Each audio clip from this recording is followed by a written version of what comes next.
mad as hell, and I'm not going to take this anymore.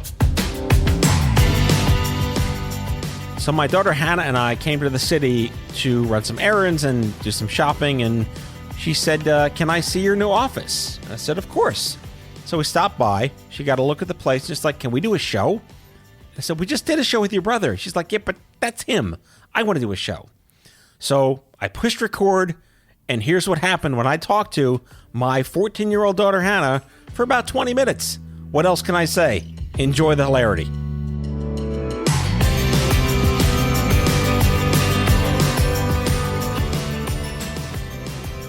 How you doing? I'm good. You wanted the HannahPod. I did. This is the HannahPod. This is the HannahPod. So this is going to air in 2025, but we're taping it on Christmas Eve day because we're Jewish.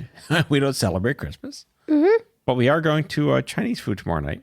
Mm-hmm. So when people hear this, they'll know that we had a wonderful Chinese food dinner, as Jews do on Christmas Day. Mm-hmm. So what's on your mind besides saying, mm-hmm?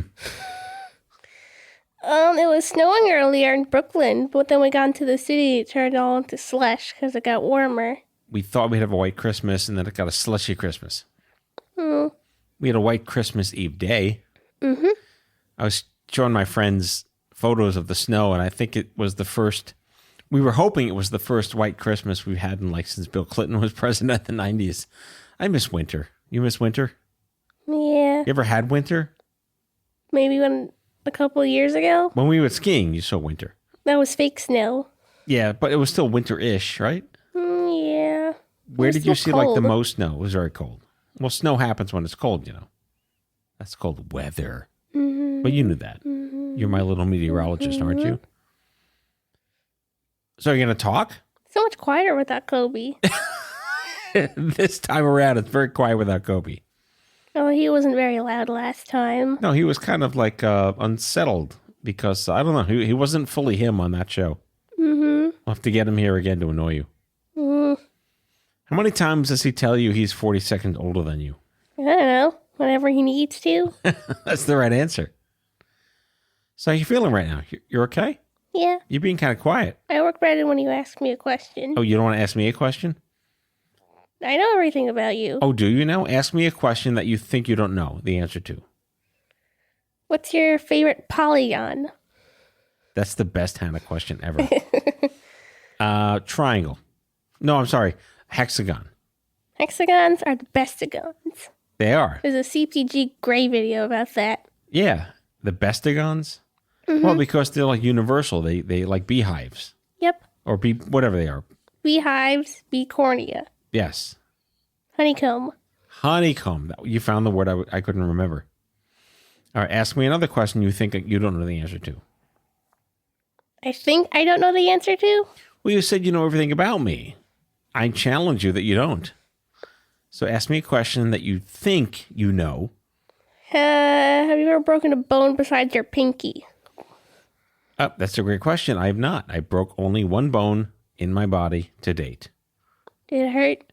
Yes, it hurt. For those listening, in summer camp, I think it was like, I don't know, 88, 89. I'm not very athletic. You know the story. Mm-hmm. But for some reason, I caught a football by accident.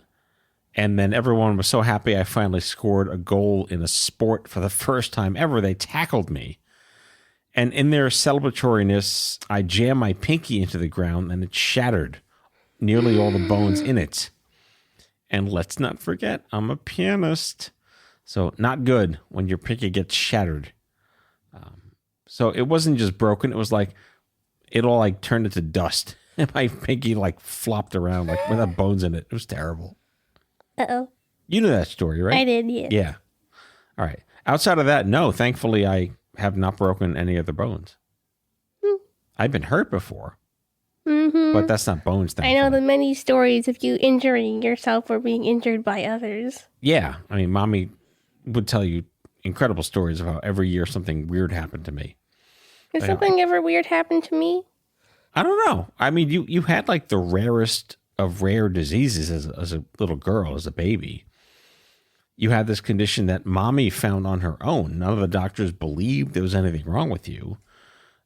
Do you know Well, this? she always finds something wrong with me. Yeah, but she actually researched, and Google came in handy because you were like seizing up and turning. We thought you had like having a stroke at like 3 months old, 4 months old. We were terrified. Our little baby seized up, turned red, and stopped breathing. And you were having an allergic reaction to formula.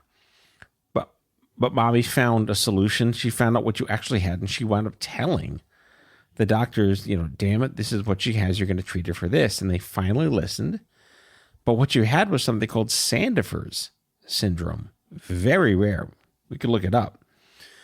So once, I guess they finally took us seriously, we got you on the right formula, and you stopped scaring us by nearly dying every week.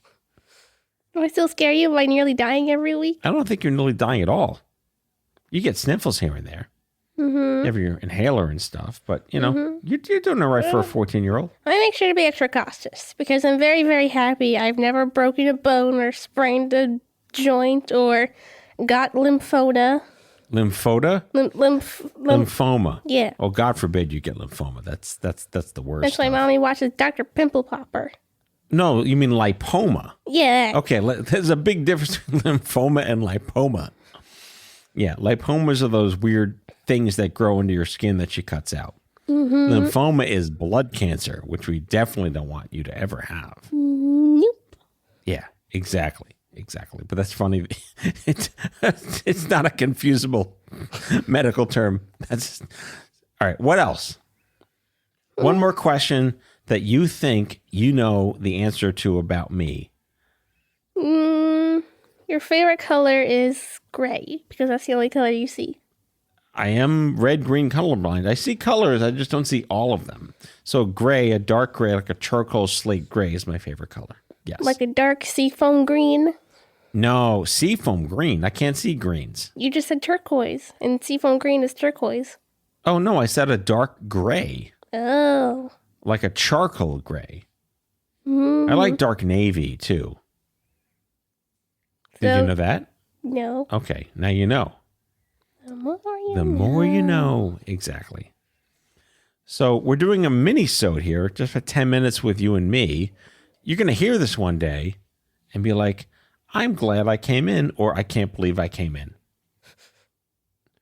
So what do you want to tell your future self that hears this, when you graduate from high school? You're doing good. You are doing good. That's it. That's all you want to say to yourself? You're doing good? Yeah, I don't need anything else. Yeah? Nothing? Nope. No? Mm. So my chief of staff, Jen, was here earlier, and she just texted me. She said, you're fantastic. And she was really surprised that as like, a Gen Z, Gen A. Gen Z, 2010. Okay. Well, I think you're on the cusp. Like 2011's Gen A? Mm-hmm. All right. So late Gen Z. Late Gen Z, early Gen A, pre-Gen A. What's between Z and A? I don't know. Nothing. Zero. So you don't have, nor do you want or ever had, games in the house. Traditional Xbox, Nintendo, Wii. What's the one that you hold, the console, you hold it this way? DS, the Nintendo DS or PlayStation. I think the only thing we've had was a Wii. We had a Wii for a tiny bit when you were very young. We played bowling. We did. But that's like, you're not staring at the screen and shooting things up and never leaving. The most I've ever done was Minecraft and Roblox, and I don't play those anymore. Right, but those are like, you have to use your brain. You have to worry about supplies and storage, and there's a little math in there, right, with Roblox. You got to know where to jump. Not really. It's kind of skill-ish. It's better than like shooting things with a machine gun all day. Mm-hmm. I'm sure you've seen like on YouTube Halo. I don't know what that is. Oh, then I'm glad you haven't seen it. I only know Fortnite and GTA. Okay, well, Grand Theft Auto, yeah, that can be addictive because it's cars, and your brother loves cars. Mm-hmm. So did you play any video games when you were younger? I played tons of video games because they didn't exist prior to my existing. They came out in the late 70s, and it was like the newest thing. You played Mario and Pac-Man? Yeah, these are good questions. The very first games that I played were the ones in the arcades because they were in the arcades before they were in the house. And those were Pac-Man, Donkey Kong, Galaga. Space Invaders, Frogger. Miss Pac-Man. Miss Pac-Man came out later. She came out. Was there a baby Pac-Man? There was a baby Pac-Man. It was a half pinball machine, half video game. Very, very weird. Did you ever play Pong? Oh, Pong was like in the early 70s. It was this. You've seen videos of Pong. It's by today's standards, it's crazy boring. But when you're brand new, like, we can talk about Toy Story, one of our favorite movies. But you've seen how great CGI can be here in 2024. When that movie came out, it blew our brains away. It was possible to make a movie. And so did Finding Nemo, because it was water. Everything was just mind blowing. I know you haven't yet seen the entire Jurassic Park movie, the original one, but the whole world lost its mind when they saw dinosaurs looking like real dinosaurs on film. Now they look like even more real dinosaurs, because I keep rewatching this documentary, Life on Our Planet, narrated by Morgan Freeman. We watched it a couple times. It's on Netflix. Yeah, that's all CGI, and that's again, maybe we want to watch Jurassic Park, the part with the dinosaurs, because all in all, here we are, 25 years later, and the movie holds up. Mm-hmm. Yeah. Mm-hmm. All right, so you asked me about games, and then eventually, I think, Poppy had a computer in the house in the early 80s when no one had a computer in the house, and I got to learn how to type. I got to play a couple of games on spelling, and there was a game called Where in the World is Carmen Sandiego. There was a geography map game, and eventually we got Atari 2600, which is the very first major gaming console that showed up in our houses in the early 80s. And that's kind of all I did. Uncle Ben got something called a Game Boy. Ever heard of Game Boy? Mm-hmm. Okay, it was the first portable. Not in your pocket, it was kind of large, but that game came with Super Mario Brothers in black and white, and these tiny little cartridges, the size of club crackers. And and Tetris. So Super Mario Brothers and Tetris on Game Boy. A new version of Tetris came out, Block Blast. That's what Kobe's and every other child on the planet is playing now. Block Blast is a great iteration of Tetris. It really teaches you how to act quickly and look at shapes and make decisions early. No, you don't act quickly. You choose when you put the blocks down. Oh, they changed it? Mm-hmm. They made it brain dead? Mm-hmm. It's a brain rot version of Tetris? Sort of. Oh, then I take it back. I take it all back. Mm-hmm. Anything else you want to talk about? We have a few minutes left. We have a time limit? Well, we can go as long as you want, but this is a great bonus episode. People are going to love to hear this. We can have you come back as often as you want. Give me updates on what's going on.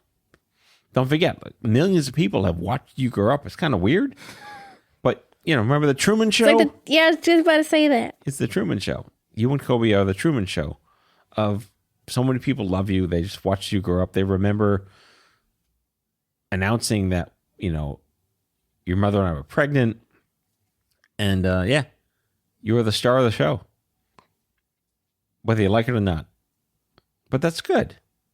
Because you're cute. And you're smart. All right. Give us a joke. Tell me the worst Kobe joke you've heard. Not dirty. A regular Kobe joke. A Kobe joke? What's the worst joke Kobe's ever told you that isn't filthy? They're all pretty filthy. Okay. Then let's not tell a Kobe joke. What was that joke I said last week? It was really, really... Oh, yeah. How does a hamburger introduce its girlfriend? How?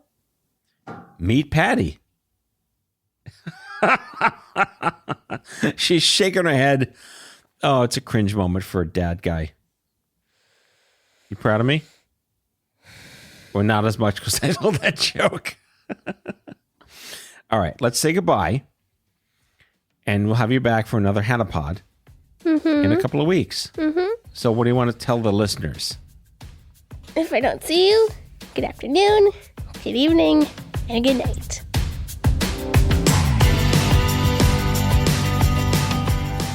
Out of Patience with Matthew Zachary is a production of Matthew Zachary Worldwide.